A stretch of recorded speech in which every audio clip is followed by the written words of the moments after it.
We're here in Clovis, California, and we've got some background music playing. It's Live Dogs, and it's one of my favorite, top 10. And it's a playlist I actually have going. They'll ramp it up here in a bit. Anyway, so what we got here is existing gas meter. We just took it apart, put a T in, and then tied it back in, turned the gas back on, and lit the water heater. What we did do is give you an isolation valve. So this 1-inch line goes over to a stove and to a dryer. And so we got a full one. I'm not going to open it or close it right now because this is under air test right now. We got a gauge inside the home. So 1-inch valve isolates those two areas.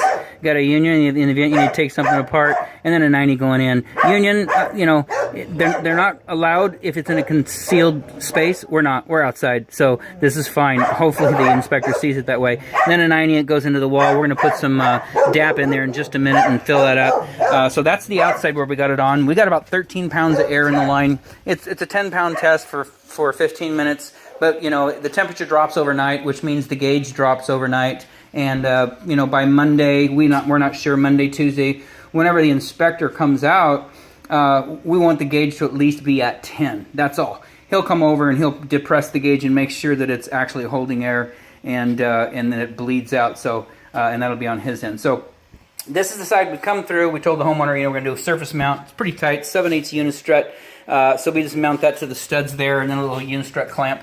And then, of course, that's the 90 coming through. 2 pieces of pipe, this little 5-footer we had on the truck, and then like 18-inch nipple, just to get up into the ceiling area. That's all we were trying to accomplish right here, getting up into the ceiling. You see another strut clamp, or piece of unistrut and strut clamp up high, and that keeps this rigid pipe in the garage. You can see that guy's solid. It's not going anywhere, and that's what we want. All rigid pipe. We have corrugated stainless steel tubing up in the attic, but we don't. It's got to be concealed. It's got to be in a wall, in an attic. You know, you can't run it surface mount like that. At least you're not supposed to. So that's good. I'm not going to go up in the attic and do a blow by blow. But basically, if you look at this garage, what we've got here is over in that corner. Not the garage wall where the door is at, but the garage wall over there in the corner.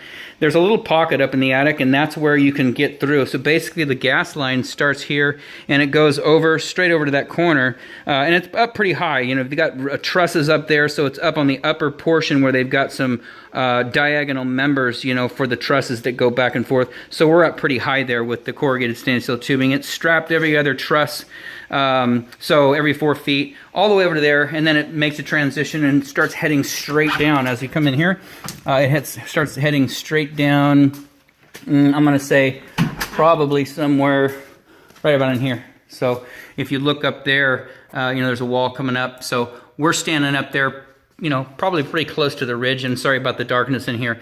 But so the 1-inch line is running about right over top of this wall right here, because we're pretty close right to the ridge, which is the center. You can see it right up at the top right there. We come down, and that's where you've got your units up there, and you've got your ducts coming through. So 1-inch line is coming all the way down. I think we got to about I'm going to say probably this hallway right here is where the 1-inch terminates, which is, like I say, that wall painted green goes straight up. That's about where it is, because there's a member that goes diagonally, you know, back and away that we're strapped to, and then a nice piece of plywood up there.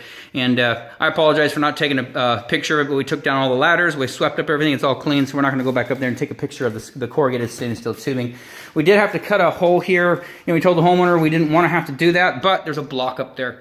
Just one block. It's freeze blocking at 8 feet for drywall, apparently. So we did get a plate in there. It's a 4x9x16 gauge plate for nailing. In the event someone tries to put a screw through there, it's not going to happen. So that's a full 3/4 line coming down. And what you've got up in here, just to back up, you've got a 1x3/4x1/2 galvanized T up in the attic. So 1 inch is coming from that direction, 3/4 is going straight out, and then we've got a little piece of pipe, 1/2 inch comes down and over, you know, over this way. And so both the 3/4 and the 1/2 inch lines up there, 3/4 and 1/2 inch, are following each other. And so the 3/4 comes over, and you can see 3/4 right there, and then drops down to here. And these are stub outs made by the by Gas-Tite, and it's Gas-Tite. The Flash Shield, it's the best in the industry. It's the most expensive. It's got the double coating on there, and the jacket is concealed in the fitting. So you can see we come down here. that's a solid mounting plate, and they're expensive. I don't know, those guys, I think they're like 30 bucks each, something like that. So here we just made a transition to the backside. This pipe is all one piece. It's a 90 welded in place coming all the way up. So we just put an adapter on, 3/4 right there, little 1/2-inch stub. So you got about 6 inches of 1/2-inch pipe stub there. And this is where you'll put your valve on. I would recommend a 1/4 turn valve that points at an angle, so the supply line will point up or down, and the valve is here, but the supply line doesn't stick straight out, because if you get one that points straight out, you're not going to be able to slide your stove back big enough. So we left your piece of sheetrock right there. That's going to be for your drywall repair, and a little bit of debris in there. We had just vacuumed this up. For some reason, we got a little bit back in there, but so we vacuumed that all up pretty good.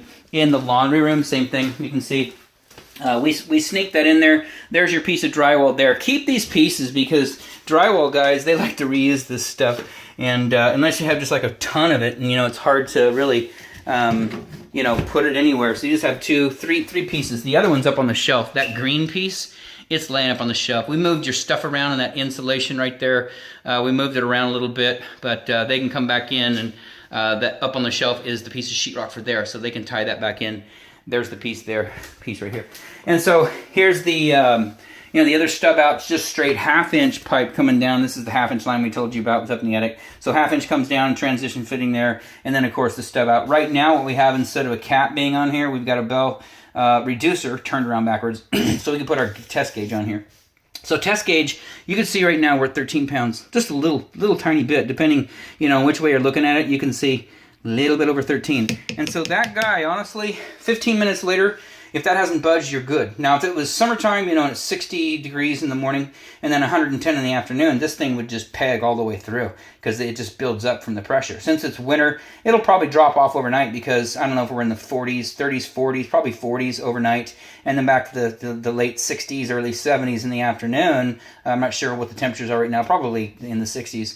But if you came out, which right now it's about 2 o'clock on a Saturday, so if you came out 2 o'clock tomorrow and it's not raining and the temperature is about the same, that should be on 13. So inspector will be out probably Monday, probably Tuesday, because we didn't call for an inspection. We didn't know we were going to be done. So Monday we'll probably call for inspection.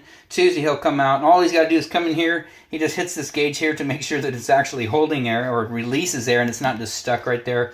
He'll probably wander around a little bit. He might peek up there. There's 2 accesses, one in this room and one in the hallway. We're not going to walk down and show you the other one, but this one's pretty. You can access. You can hop up here, and you can walk from one end of the home to the other access. And that one is in the hallway on the other side. So we're going to leave the building paper down. The reason why is you're going to have someone come back in here. You have an inspector in here, number one, and that's not mainly it, but also you're going to have a trade come back in here, which means you're going to have a drywall guy. You're going to have someone come back in, to do this. I mean, unless you're going to do it, I can refer you to someone if you need someone. But so we're going to leave the paper down, because these are nice brand new floors. So when you're done, you can just toss this in the trash. We don't reuse this stuff, but as a point of courtesy to you, we're going to leave this out. So it covers your floor from, it's all in the laundry room. Of course, the one side you can see, there's no paper over there because we're not working over there, but you can see right there, it goes all the way to the wall. And then, of course, if they want to get up in the attic right here, I would recommend just throw a tarp, a blanket, anything down here, just, if you want to. If you don't, have them put it on your tile. But we had a tarp here, as you know. Tarp was down here for the ladder. And then paper goes all the way around. You can see it takes you all the way and goes out to the front door and goes over to the hallway. So you can see right here, hopefully, yep, there you go. So it's papered off real good. And so here you could put your ladder. Here's the other access right there. So it just goes all the way through. So you can put a ladder here because the paper's down. The other area, put something down if you're concerned about the floor getting marred up. So anyways, that was the scope of our work. We are complete, so we won't be back tomorrow. We will give City of Clovis a call first thing Monday morning and schedule for appointment. You will need to be here. They can show up anywhere from 8 o'clock to 4 o'clock, 8 a.m. to 4 p.m., unfortunately. So you'll have to be available. If you're not, let me know, because if you miss an inspection, there's a fee that they charge for not being there. So just let me know what your schedule is, and we'll work around that. If it doesn't work for Tuesday, let me know. Just text me. I'll also follow up with you and let you know. That way we have a verbal as well as the video documentation. So anyways, we're done here. Outside of that, we are done.